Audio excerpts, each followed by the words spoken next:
Hello guys! Isang mapagpalang araw sa ating lahat. Ayun, good morning and good evening sa ibang panig ng mundo. So dahil wala tayong magawa ngayon is gagawa natin ng content yung ating pang-competition na laruan. Subukan natin siyang kalasin and papangalanan natin yung kanyang mga parts kung mapapangalanan ba natin lahat, kung maalala ko pa ba yung mga parts nito ng wala tayong kodigo. So eto nga po siya. So eto ay Mac 3011 and ang platform po nito is 1911 pa rin. Ito po ay high cap.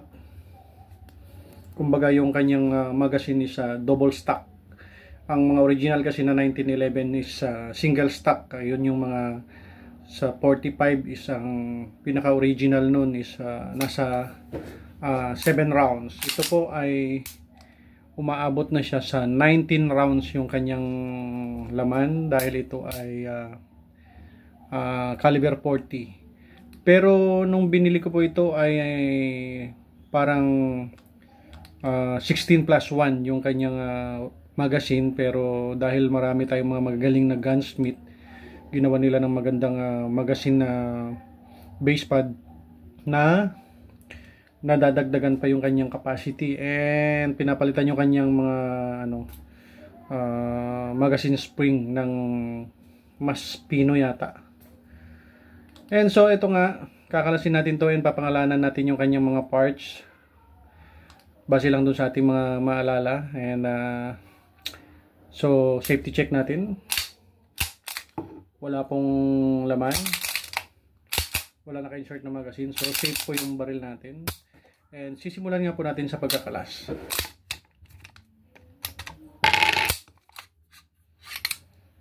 Kakalasin muna natin lahat.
Ang daming parts.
So, ayan, bali, tapos na nga nating nakalas, guys. So, ngayon naman is ating papangalanan yung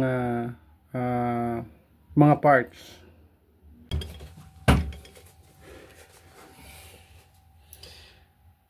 So, bali, ito na nga, guys, yung parts ng ating Mac 3011. Ito po ay pareho lang sa 1911. Ang kaibahan lang is ito po ay high cap or double stack. So, sisimulan po natin dito. Ito po yung tinatawag na frame. And ito po yung kanyang tinatawag na ejector. At meron po yan ditong pin. Yan po yung kanyang ejector pin ang tawag niyan. And ito pong buong ito po ang tinatawag natin na slide.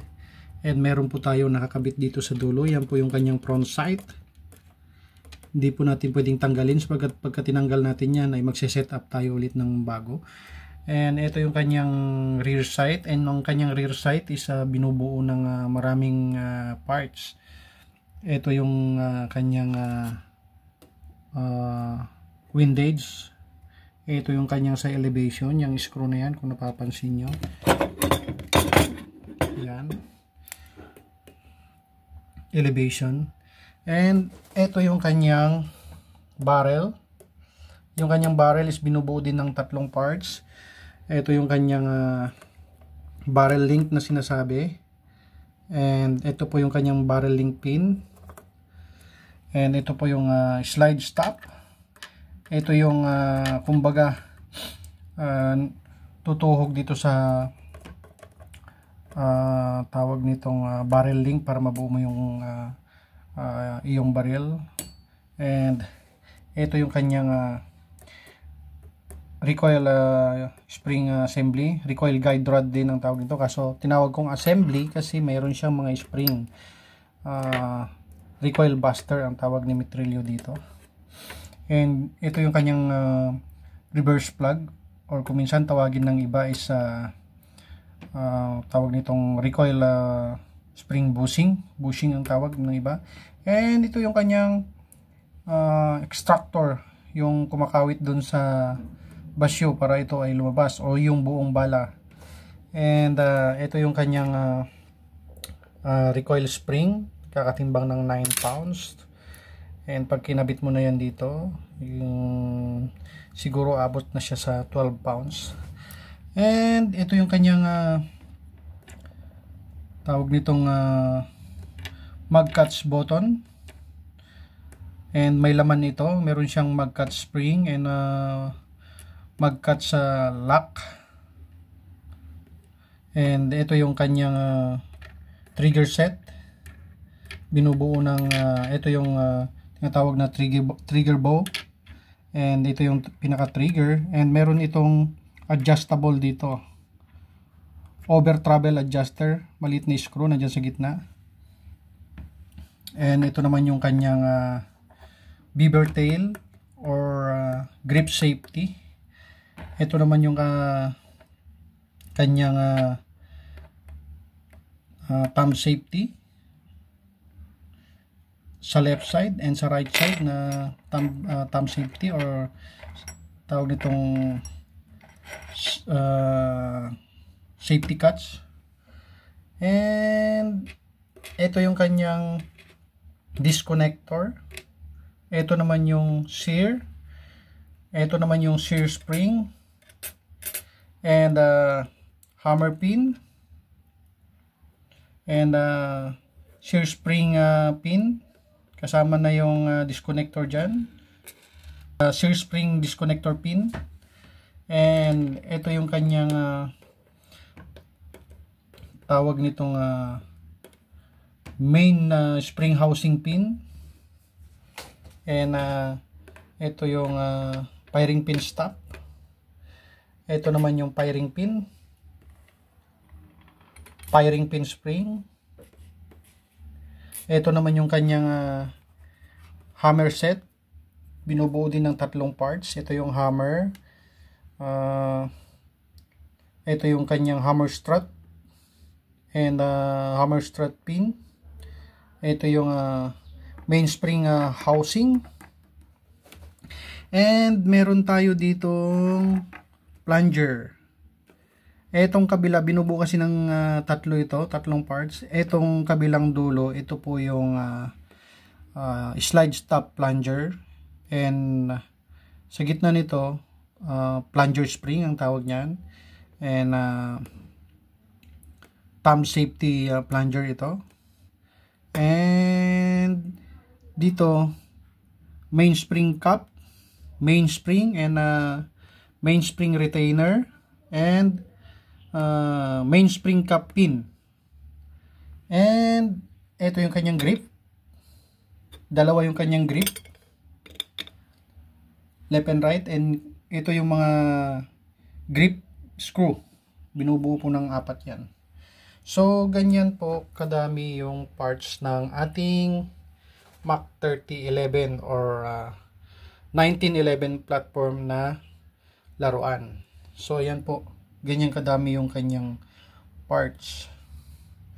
And ito pala, naka-pulley weld na po ito. Ito po yung tinatawag na magwell. Yan po. And trigger guard, syempre.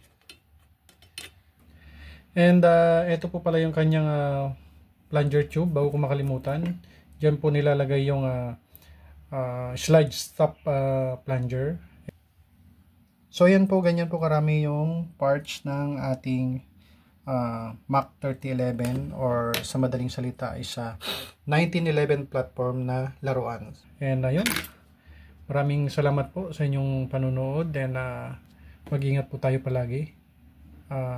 God bless po sa ating lahat. Bye-bye!